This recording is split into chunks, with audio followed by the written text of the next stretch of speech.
بسم اللہ من الشیطان الرجیم بسم اللہ الرحمن الرحیم وما ارسلناک الا رحمتا للعالمین صدق اللہ العظیم ان اللہ وملائکتہ یصلون علی النبی یا ایھا الذین آمنوا صلوا علیہ وسلموا تسلیما۔ محبت سے پڑھیے گا الصلاۃ والسلام علیک یا سیدی یا رسول وعلى آلك وأصحابك يا حبيب الله الصلاة والسلام عليك يا سيدي يا رسول الله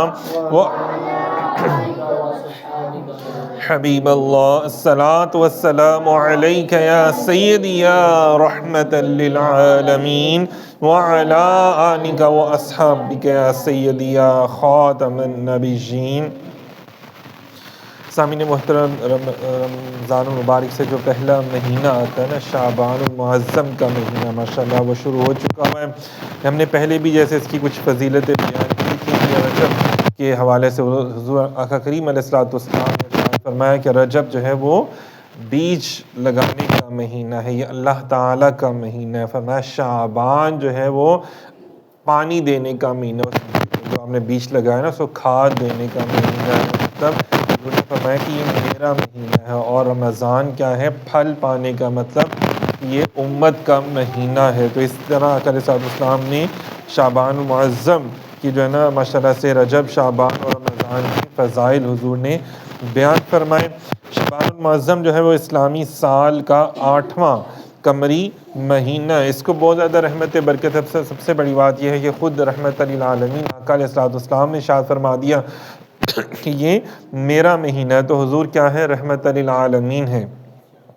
تو اس مہینے میں جتنی بھی ہم عبادت اور ریاضت کریں گے تو وہ انشاءاللہ تعالیٰ اسی قبولیت کا درجہ آپ خود اس بات سے دیکھ سکتے ہیں کہ حضور نے جب اس کو اپنا فرما دیا اور یہ صرف امت کے لیے فرمایا۔ ام عائشہ صدیقہ رضی اللہ تعالیٰ عنہ فرماتی ہیں کہ ہم نے رمضان کے علاوہ اور کوئی ایسا مہینہ نہیں دیکھا کہ جس میں آقا علیہ السلام نے روزے جو ہے وہ بہت زیادہ رکھے ہوں۔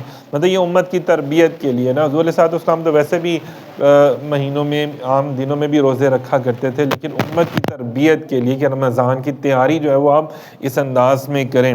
اسی طرح صحابہ کرام علیہ السلام جو تھے ماشاءاللہ درود و سلام بہت زیادہ کثرت سے پڑھا کرتے تھے۔ حضرت امام جعفر صادق رضی اللہ تعالیٰ عنہ فرماتے ہیں کہ جو اس مہینے میں 700 مرتبہ روزانہ حضور کی بارگاہ میں درود پاک پڑھتا ہے نا، تو اللہ تعالیٰ فرشتے مقرر فرما دیتا ہے جو پورے سال کے لیے اس کے لیے استغفار کا ورد کرتے رہتے ہیں۔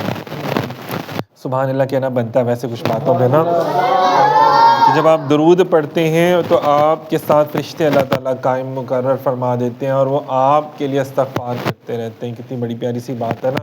تو اسی طرح ماشاءاللہ سے اس لیے کہا گیا کہ اس مہینے میں زیادہ سے زیادہ درود و سلام پڑھو، اللہ تعالیٰ اپنی رحمت و برکتوں کے دروازے کھول دیتا ہے۔ اور پھر اسی مہینے میں شب برات کیا ہے؟ بری عظیمہ ہونا، کہ مطلب کیا اسے کہتے ہیں؟ اللہ تعالیٰ ایک شب برات کی رات جو ہے وہ عطا فرمائی، کہ جس میں کیا ہوتا ہے کہ جس میں لوگوں کے اعمال نامے جو ہیں وہ اللہ تعالیٰ کی بارگاہ میں پیش ہوتے ہیں، اور کس کو کیا عطا ہونا ہے، کس نے کتنے سال کیا معاملات چلنے ہیں، تو وہ سارے معاملات بھی اس میں ہوتے ہیں۔ اور یہ بھی شب ہے، مطلب رات کی، اندازہ کر لیں۔ یہ آسمان والوں کے لیے کہا گیا کہ یہ جو 2 راتیں ہیں وہ عید والی کہلائی جاتی ہیں۔ زمین والوں کے لیے 2 راتیں جو ہیں وہ عید کی ہوتی ہیں، 2 دن جو ہیں وہ عید کے ہیں۔ عید الفطر ہم دن کو مناتے ہیں، عید الاضحیٰ دن کو مناتے ہیں، اور فرشتوں کی جو 2 عیدیں ہیں وہ کیا ہیں؟ راتیں ہیں ان کی۔ اور وہ کون سی راتیں؟ ان کو تو نیند نہیں آتی نا، تو ان کے لیے وہ رات ہے، وہ کیا ہے؟ عبادت کی، اور کیا ہے؟ حضور کی امت کے لیے استغفار کرنے کی، شب قدر کی رات اور شب برات کی رات۔ اس طرح ان راتوں میں جو فرشتے ہیں وہ حضور کی امت کے لیے دعائیں کرتے ہیں۔